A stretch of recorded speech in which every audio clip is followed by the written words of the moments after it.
All right, Peter, great finish at the end. What was going through your mind kind of walking up to that shot and then being able to pull it off? You know, I've been in a funk.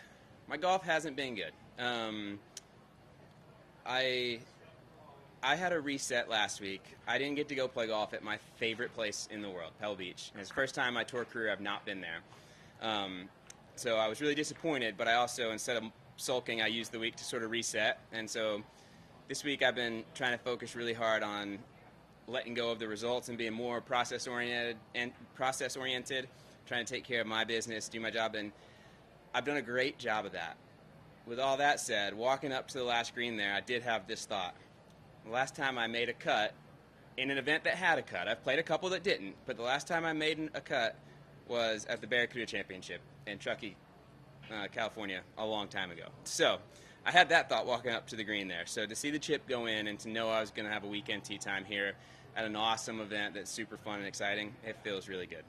The kind of just scene of this week, and how do you describe the uniqueness of this week? I know on 16 earlier in the week you took out your phone and you were FaceTiming your family. Yeah, that was so cool.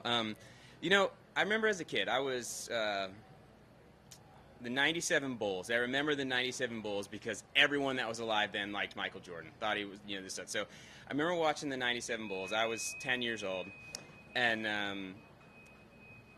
I thought, wow, how cool must it be to be the few people that are actually in the arena on the floor. There's thousands of people watching, but there's like 10 athletes that are actually competing. How cool must it be to be them?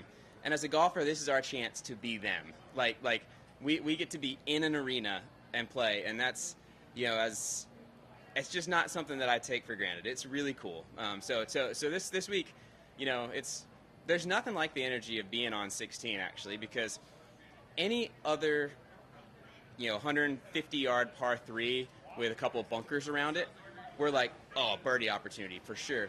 You step up on that and you're like, please don't shank it, please don't chunk it, please don't, like it's amazing. It's really cool.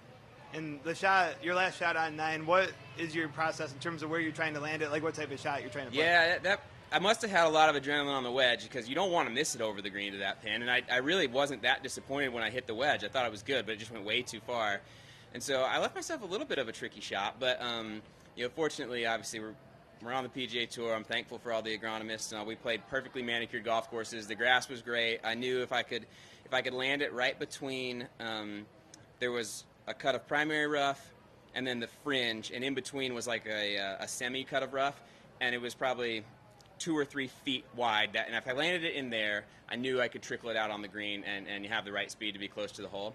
And fortunately, it had really good speed, and it was on the right line, and it fell right in. So that was really, really exciting. And that emotion, how do you describe just what it feels inside for that to... I have to say, I'm proud of myself because I did a good job of sticking to that process for the most part this week. But in that moment, I felt a lot of relief, and it was a good thing. It felt really good. Awesome. Thanks, Peter. Thanks.